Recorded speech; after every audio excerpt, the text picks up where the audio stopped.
ఏమైంది ఈశ్వరి? ఫంక్షన్ కు నీకు ఎవరిని పిలవాలో పిలవకూడదు నీకు తెలియదా? అవును వదినా, ఎవరికి బొట్టు పెట్టాలో ఎవరికి బొట్టు పెట్టదో కూడా తెలియదా నీకు? అసలు ఏమైంది మీకు? ఎందుకు బొట్టు పెట్టద్దంటున్నారు? బిందుకు భర్త ఉన్నాడు కదా. ఏడున్నాడు? ఆయన అక్కడ ఉన్నాడు, ఈమె ఇక్కడ ఉన్నది. మొగ్గు నిడిచిపెట్టి అవ్వగారి ఇంట్లో ఉన్నది. ఆమెని ఫంక్షన్ కు పిలుస్తావా?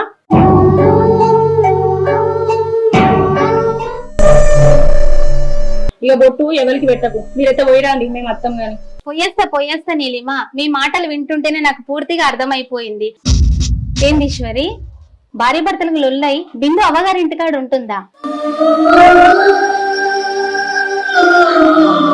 భార్య భర్తలు అన్నాక 100 గొడవలు ఉంటాయి. ఆ గొడవల్ని వాళ్ళిద్దరి మధ్యలో ఉంచాలి, కానీ ఆ గొడవల్ని తీసుకొచ్చి అమ్మాయి మీద రుద్ది అవమానించడం ఎంతవరకు కరెక్ట్?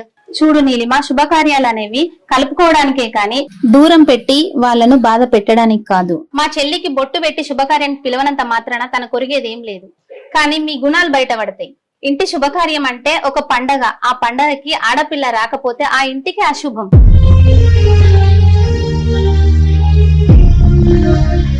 భర్తకు దూరంగా ఉంది కదా అని చెప్పి ఆడపిల్లను అవమానించడం మన సంస్కృతి కాదు. బొట్టుతో ఆడపిల్ల విలువను నిర్ణయిస్తే మీ విలువ మీ బుద్ధితో తెలుస్తుంది. నేను పెట్టే బొట్టు చిన్న చుక్కనే, కానీ ఆడపిల్ల గౌరవం చాలా పెద్దది. ఆడపిల్ల విలువ తను పెట్టుకునే బొట్టులో ఉండదు, తన గుణంలో ఉంటది.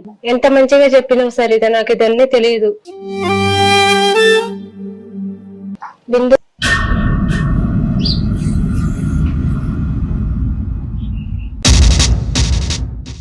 నీ ముఖానికి బొట్టు ఒకటి.